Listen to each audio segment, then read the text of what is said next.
Congress BRS మహిళా ప్రతినిధుల మధ్య వాగ్వాదం జరిగింది.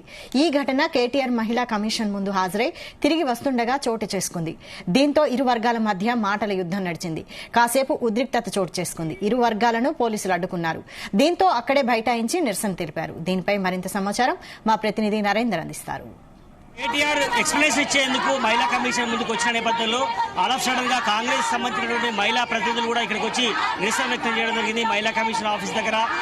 బట్ అదే సమయంలో వాళ్ళకి ప్రొటెస్ట్ గా బీఆర్ఎస్ సంబంధించినటువంటి కార్పొరేటర్లు కావచ్చు, ప్రజాప్రతినిధులు కూడా వాళ్ళు కూడా బైఠాయించి నిరసన వ్యక్తం చేశారు. రేవంత్ రెడ్డి రాజీనామా చేయాలి, ఆయన ఇష్టానుసారంగా పెద్ద ఎత్తున నిరసన వ్యక్తం చేస్తున్నాం. మనం చూస్తున్నాం పెద్ద ఎత్తున నిరసన కార్యక్రమాల్లో మహిళా ప్రతినిధులు, కార్పొరేటర్ అందరూ కూడా ఉన్నారు. కొంతమంది మనం మాట్లాడించే ప్రయత్నం చేద్దాం. ఒకసారి అందుబాటులో ఉన్న నేతలతో మనం మాట్లాడించే ప్రయత్నం చేద్దాం. ప్రధానంగా ఏంటి ఇక్కడ నిరసన కార్యక్రమం? మహిళల పట్ల ఈ కాంగ్రెస్ ప్రభుత్వంలో మహిళలకి ఏ విధమైన గౌరవం లేదు. ప్లస్ మహిళల మీద అనేక దాడులు జరుగుతున్నా కూడా ఈ ప్రభుత్వము అనేసితంగా వ్యవహరిస్తుంది. మహిళా జర్నలిస్టుల మీద దాడి జరిగినప్పుడు కనీసం యాక్షన్ తీసుకోవాలన్న ఇంగిత జ్ఞానం కూడా లేదు. ఈ రేవంత్ రెడ్డి గారు ముఖ్యమంత్రి అయినప్పటి నుంచి మన తెలంగాణలో అనేక సంఘటనలు మహిళల మీద దాడులకు జరుగుతూనే ఉన్నాయి. గతంలో కేసీఆర్ గారి ప్రభుత్వ పాలనలో మహిళల పట్ల ఎక్కడ కూడా దాడులు జరగలేదు. సో మహిళలకి అనేక విధాలుగా ఎన్నో రక్షణ వెసులుబాటు కల్పించినారు కేసీఆర్ గారు. కానీ ఈ కాంగ్రెస్ ప్రభుత్వం వచ్చినప్పటి నుంచి మా మహిళలకి రక్షణ లేకుండా పోయింది. రౌడీజం ఎక్కువైపోయింది. మహిళలు బయట తిరగాలని ఉచిత బస్సు పెట్టినావు, నాకు నువ్వు ఉచిత బస్సు పెట్టిండేది కూడా మహిళల మీద అనేక దాడులు జరుగుతున్నాయి. మాట్లాడించే ప్రయత్నం నిన్న కంటోన్మెంట్ నుంచి పోటీ చేసినటువంటి నివేదిత గారితో పాటు పలువురు మహిళా ప్రతినిధులు ఉన్నటువంటి పరిస్థితి ఎట్లా చూస్తారు? ఈ నిరసన కార్యక్రమం మీరు చూస్తున్నారు. ఆల్రెడీ మన కేటీఆర్ అన్న లోపల ఇప్పుడు ఉమెన్ కమిషన్ లో ఉన్నారు. ఆల్రెడీ ఆయన ఇప్పుడు మీరు చూస్తున్న గవర్నమెంట్, మన గత గవర్నమెంట్ చూసారు. ఇప్పటి వరకు ఎప్పుడు కూడా మహిళలకి ఎటువంటి ఆపద కానీ ఎటువంటి ప్రాబ్లం కూడా కలగలేదు. కానీ ఈసారి మీరు చూస్తున్నారు, ఇప్పుడు ప్రస్తుత ప్రభుత్వం స్టార్ట్ అయినప్పటి నుండే ఎంతమంది రేప్ కేసులు కానీ ఎంతమంది పిల్లలకి హత్యలు కానీ జరుగుతున్నాయి.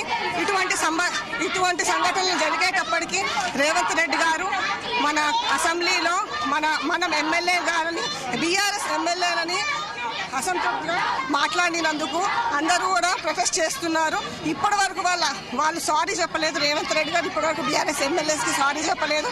వాళ్ళు ముందరికి వచ్చి సారీ చెప్పాలని అందరం కోరుకుంటున్నారు. బహిరంగ క్షమాపణ చెప్పాలి కేటీఆర్. అప్పటిదాకా మేము నిరసన చేస్తామని కూడా బయట గారికి ఆల్రెడీ వాళ్ళు నోటీస్ పంపించిన సమయంలో కేటీఆర్ గారు మాట్లాడారు.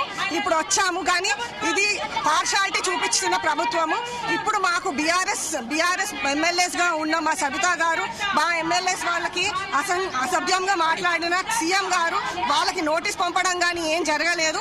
వాళ్ళు ఇలానే కంటిన్యూ చేస్తున్నారు. బీఆర్ఎస్ లీడర్లు చాలా బాధపడుతున్నారు. ఇప్పటి వరకు ఇన్ని ఇయర్స్ 9-10 ఇయర్స్ వాళ్ళు కేసీఆర్ ప్రభుత్వంలో ఉన్నప్పుడు వాళ్ళకి ఎంత మంచిగా చూసుకున్నారో, లేడీస్ ని ఎంత స్పెషల్ గా చూసుకున్నారో ఇప్పుడు వాళ్ళకి కొద్ది రోజులు కొన్ని మంత్స్ లోనే వాళ్ళకి ఎంత డిఫరెన్స్ తెలుస్తుందో చెప్తుంది. సీఎం గారు కూడా ఇప్పుడున్న ఎమ్మెల్యేస్ కి సారీ చెప్పాలని గట్టిగా కోరుతున్నారు. రెండు పార్టీల మధ్య జరిగినటువంటి గొడవ నేపథ్యంలో పెద్ద ఎత్తున ఇక్కడికి పోలీసులు కూడా చేరుకున్నారు. దీనికి గల కారణం ఏమైంది విషయం తెలుసుకునే ప్రయత్నం చేద్దాం. కొంతమంది కార్పొరేటర్లు కూడా ఉన్నారు. మేడం, మీరు ప్రత్యక్షంగా ఉన్నారు, గొడవ కూడా ఇక్కడ చూశారు. ఏంటి జరిగింది సార్? యాక్చువల్గా అయితే ఇక్కడ గొడవ జరిగే సిచ్యువేషనే కాదు. మేము కేవలం కేటీఆర్ గారికి మద్దతుగా మేము ఉమెన్ కమిషనరేట్కి వచ్చాం. అప్పటికి చాలా మందిని పంపించకుండా ఏసీపీ గారు అడ్డుకుంటే వారిని పొలైట్గా రిక్వెస్ట్ చేయడం జరిగింది. సార్, మేము కూడా లోపలికి వెళ్ళి సైలెంట్గా నుంచుంటాం, మీకు ఎటువంటి ఇబ్బంది కాకుండా నుంచుంటామని చెప్పాము. అయినా కూడా వాళ్ళు మమ్మల్ని పంపించకుండా ఆ కాంగ్రెస్ మహిళా నాయకులు ఇక్కడికి వచ్చి వాళ్ళు ఇష్యూ చేస్తుంటే వాళ్ళని మా మీదికి దాడికి పోలీస్ డిపార్ట్మెంట్ మా మీది పంపించారని చెప్పేసి మాకు అనిపిస్తుంది. ఎందుకంటే ఇక్కడ చాలా పీస్ఫుల్గా కేవలం సపోర్ట్ గురించి ధర్నా చేయడానికో ఇంకేదో చేయడానికో రాలేదు. కేవలం సపోర్ట్ చేయడానికి మాత్రమే వచ్చాం. కానీ కాంగ్రెస్ మహిళా నాయకులు వచ్చి మా మహిళల మీద దాడి చేశారు. వాళ్ళ దగ్గర 2 కత్తులు కూడా ఉన్నాయి. అవి మేము చూడడం జరిగింది. అది పోలీస్ డిపార్ట్మెంట్కి చెప్తే అప్పుడు వాళ్ళు కొద్దిగా మాకు ప్రొటెక్షన్ ఇవ్వడం జరిగింది. కానీ వాళ్ళు వన్ సైడ్గా కాంగ్రెస్ నాయకులకి మాత్రమే సపోర్ట్ చేస్తున్నారని మా భావిస్తున్నారు.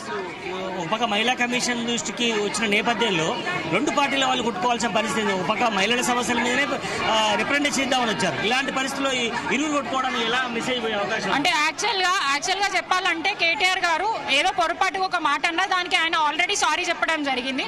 అయినా కూడా కమిషనర్ ఇక్కడ పిలిచినందుకు ఆయన మర్యాదగా ఇక్కడికి వచ్చి వాళ్ళు ఎక్స్ప్లెనేషన్ ఇచ్చారు. వారికి సపోర్టివ్గా మేము వస్తే వాళ్ళు మళ్ళీ సారీ చెప్పాలి. అసలు చెప్పాల్సింది సారీ రేవంత్ రెడ్డి గారు.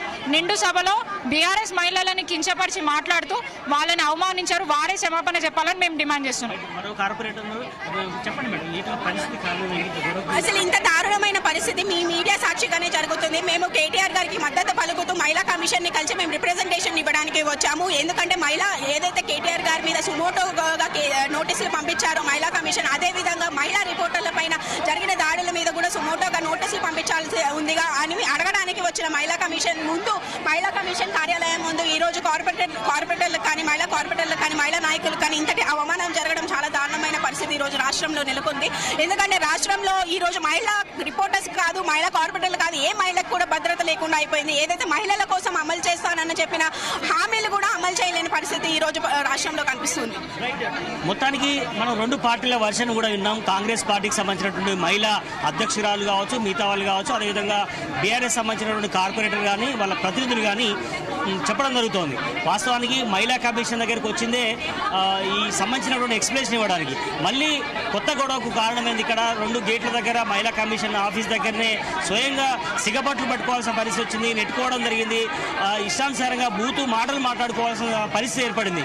బట్ దీనికి సంబంధించినటువంటి అంశం మీద కేటీఆర్ కూడా మాట్లాడాల్సిన అవసరం ఉంది. బట్ ప్రజెంట్ మహిళా కమిషన్ ఆఫీస్లో తన ఎక్స్ప్లెనేషన్ ఇచ్చే ప్రయత్నం చేశారు.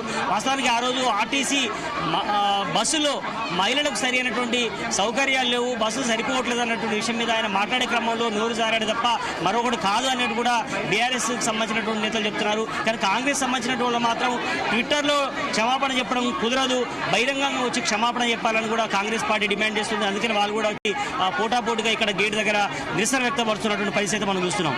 ఇది ఇక్కడ తాజా పరిస్థితి. కెమెరా పర్సన్ హేమంత్తో Narender, Zee Telugu news, Tank Bund నుంచి.